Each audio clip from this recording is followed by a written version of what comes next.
Arizona Senator John McCain, a war hero who survived 5 years as a prisoner of war in Vietnam, served 3 decades in Congress, and went on to become the Republican Party's nominee for president in 2008, died Saturday. He was 81 years old. In his last hours, McCain turned down further treatment, his family announced in a statement. McCain was diagnosed with brain cancer in July 2017. Doctors discovered the tumor during a medical procedure to remove a blood clot from above his left eye. He remained upbeat after the diagnosis, flying back to Washington days after surgery with a large scar visible above his eye to partake in the Senate's healthcare debate. "I greatly appreciate the outpouring of support, unfortunately for my sparring partners in Congress. I'll be back soon, so stand by," McCain tweeted on July 20 after his diagnosis. On Friday, his family issued a statement saying last summer, Senator John McCain shared with Americans the news our family already knew. He had been diagnosed with an aggressive glioblastoma, and the prognosis was serious. In the year since, John has surpassed expectations for his survival. But the progress of disease and the inexorable advance of age render their verdict. They added, with his usual strength of will, he has now chosen to discontinue medical treatment.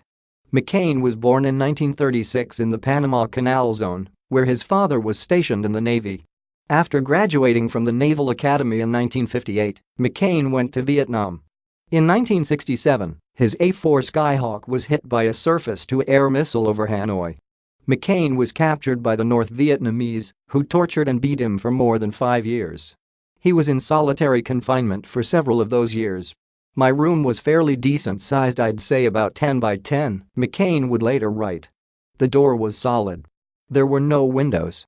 The only ventilation came from 2 small holes at the top in the ceiling, about 6 inches by 4 inches. The roof was tin, and it got hot as hell in there." His captors offered him early release after learning his father was a notable naval officer. But McCain refused to leave before the other prisoners. He was released in 1973. McCain's injuries from his imprisonment were visible the rest of his life, most noticeably the restricted movement of his arms. McCain got a taste of politics in 1976 when he served as the Navy's liaison to the Senate. In 1982, McCain was elected to the House of Representatives. Only a few years later, in 1986, he won the race to replace Arizona's conservative Sen. Barry Goldwater. He was implicated in what became known as the Keating 5 scandal in 1989, accused with several other lawmakers of helping the owner of the Lincoln Savings and Loan, who had donated to his campaign. McCain ran twice for president. In 2000, he ran for the Republican nomination for president, winning New Hampshire's primary, but losing the nomination to George W. Bush. In 2008, he defeated a host of Republican candidates to win the GOP nomination for president. He was responsible for introducing then Alaska Governor Sarah Palin to a national audience by tapping her as his running mate. The McCain-Palin ticket went on to lose the general election to Barack Obama, who became the country's first black president. For years, McCain declined to call his choice of Palin a mistake. But in his upcoming book, The Restless Wave, McCain reportedly writes that he regrets not choosing his friend, then Connecticut Sen. Joseph Lieberman, as his running mate, calling it another mistake that I made.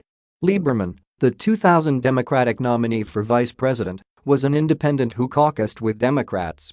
After the 2008 loss, McCain returned to the Senate, embracing his role as chairman of the Senate Armed Services Committee.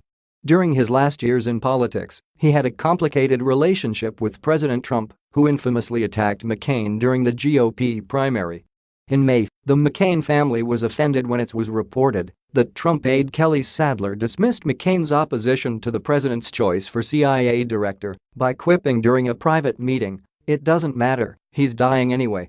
According to the New York Times, McCain has made clear to the White House he doesn't want Trump to attend his funeral and would instead prefer Vice President Mike Pence at a service. McCain is survived by his wife Cindy, 7 children and 5 grandchildren.